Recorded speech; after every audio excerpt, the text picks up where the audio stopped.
Hey guys, it's Max. Today we're comparing two interesting lenses. They're very similar, but they do have some differences. Now, this is the Sony 50mm F1.4. It's their first 1.4 prime lens, and very interesting, at the very same time that this lens came out, Rokinon put out their very first autofocusing lens, and it's for the E-mount, and it's also a 50mm F1.4. Now, this thing is less than half the price of the Sony lens. I'm going to have links to both of them in the description below, but we're out here in downtown Spokane. We're going to be testing out these lenses, see how they perform, and see how they compare to each other on the A7R Mark II, the 42 megapixel, for some photos. And we'll also use the A6300 because it has the best video autofocusing out of any E-mount body so far. So we're going to see how these two compare and see if it's worth spending the extra money on this Sony lens compared to the Rokinon.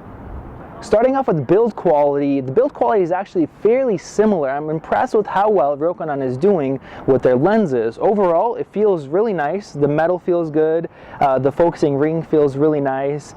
The hood feels good. The only kind of cheaper things that are left on this lens from their older lenses a couple years ago is the cap, very, very cheap generic cap, and the back cap and the front cap. It's the pinch style, which is nice, but you could tell it's a little bit cheaper compared to the Sony. The Sony has the really nice caps on the back. The front pinch cap is nice, but other than that, they feel very similar. Now, one way that the Sony lens stands out is you have a fully manual or automatic aperture selection. So you have the aperture ring on here, and you can just leave it in auto so you can adjust it in camera, or you can twist it and change and choose your aperture on the actual lens itself, which is really nice. One addition is the declicked function. So if you turn on the declicked, you're not going to have the hard steps. You're going to have a soft change. So if you're doing video and you want to smoothly change your aperture to change your exposure, that's an option. So that's very nice to have.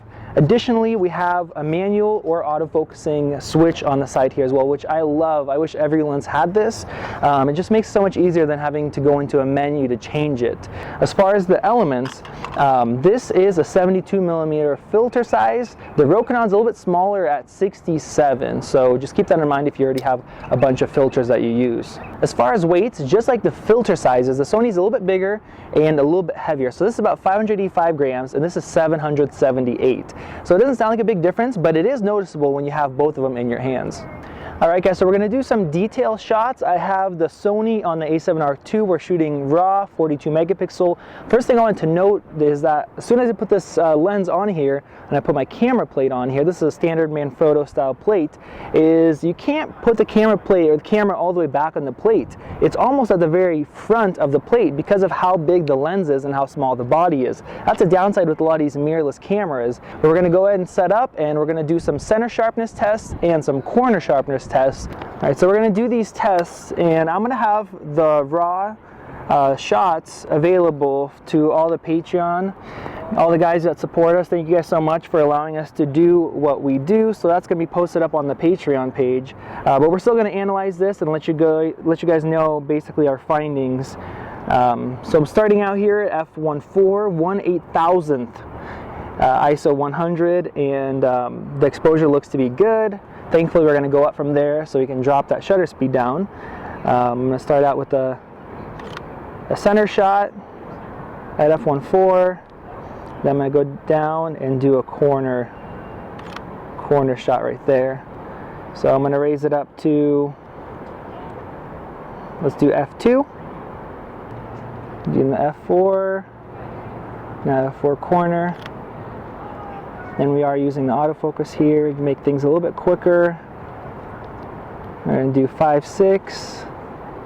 I think we're going to leave it at 5.6. Alright, so we got the Rokinon lens on here. I do feel a difference in the hand as far as weight. It's a little thinner, slimmer. So we're going to go ahead and do the same thing. We'll do a 1.4 center and corner, a 2, 2.8, a 4, and a 5.6. So framing, I can't tell the difference. The look of the frame, but immediately one thing I do notice is the autofocus seems faster when it's going back and forth just with the center point. It seems like it's moving in and out, it's hunting less, and it seems like it's a little bit quicker, but we'll be doing a focusing test as well. So I'm going to go through once again 1/8000th 1.4 at the center, I'm going to switch to corner and in the corners. So it seems like this is going to go a little bit quicker this time. I do a 2.0.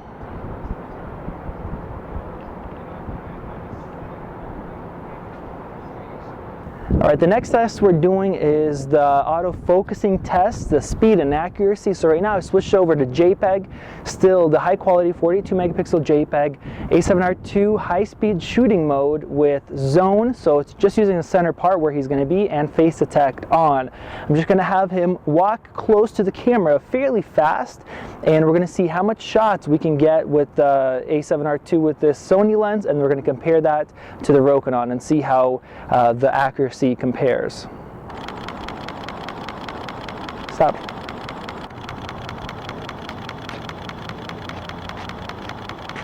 Stop. All right, now with the Rokinon test, go ahead.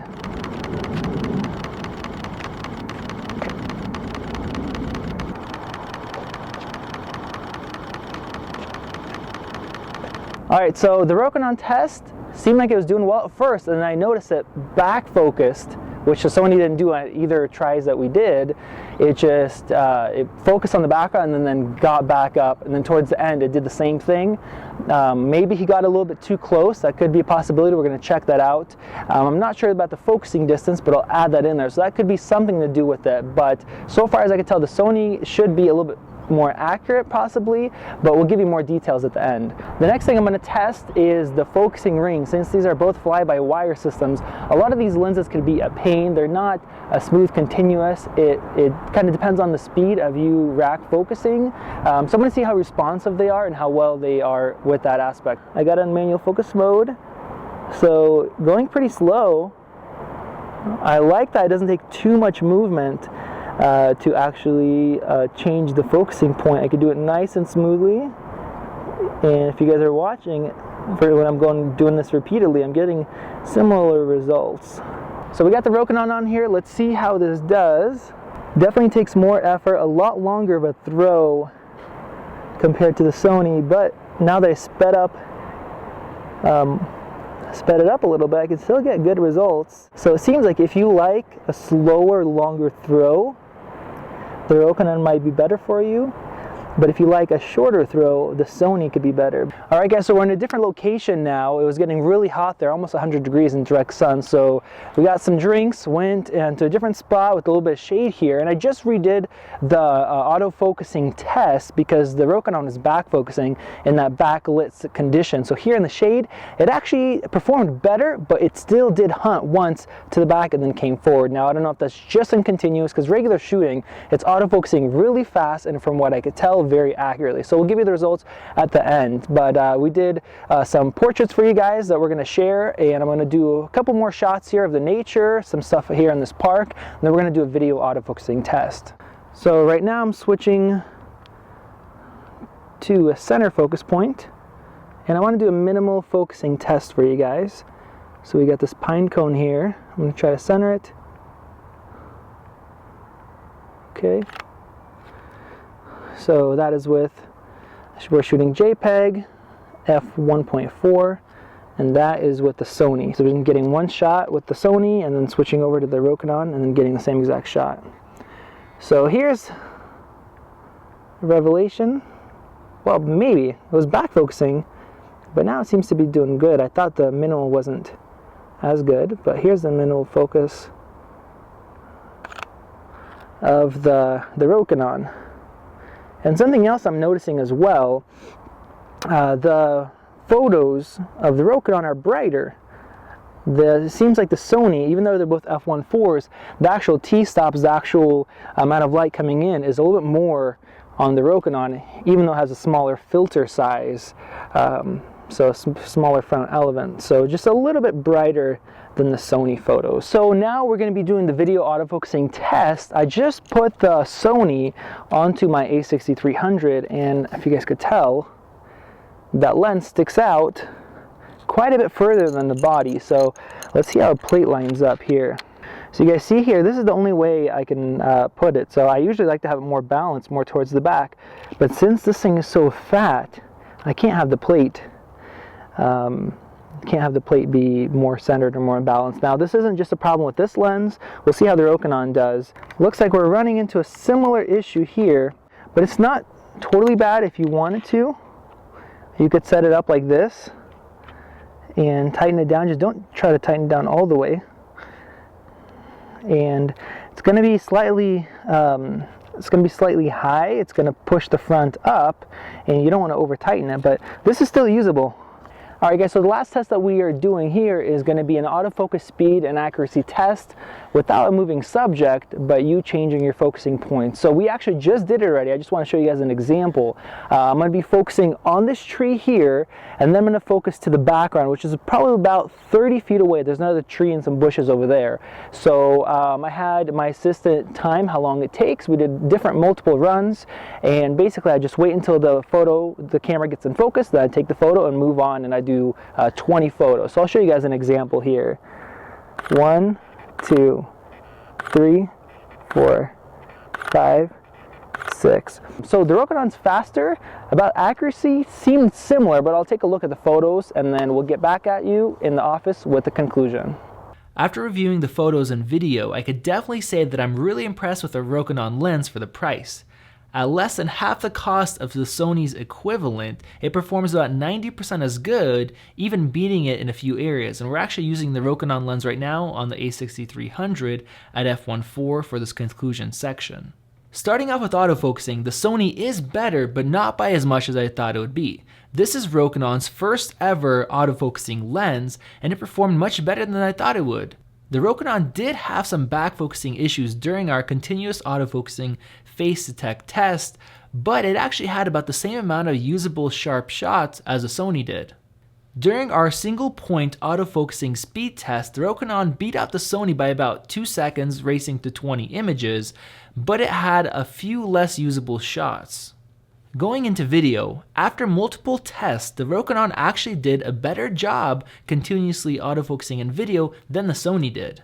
It tracked smoother and kept my assistant's face in focus most of the time, where the Sony would go out of focus. Focusing manually, they both did a fairly good job for focus-by-wire systems, but I had more control with the Rokinon lens.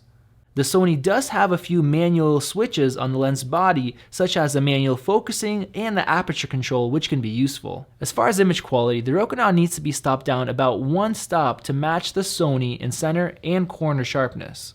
Keep in mind, this is with the 42 megapixel A7R II, which is pushing these lenses to their limits. If you're shooting with an A7S II or an A7 II, you're going to see less of a difference. And if you're shooting 4K video like we were, it was hard to tell any sharpness differences between the two lenses. Using auto white balance, the Rokinon has warmer, greener tones and slightly less contrast than the Sony. Shooting into the sun, the Sony held its contrast better but had more visible circular flaring. It definitely did much better with fringing wide open, but the two lenses were much closer by f2.8. So what should I recommend for you to buy? Well, if the price difference isn't an issue, you should definitely go with the Sony. But most likely, since you're watching this video, money does matter. In that case, I think the Rokinon is an excellent lens for the money, and that would definitely be my choice.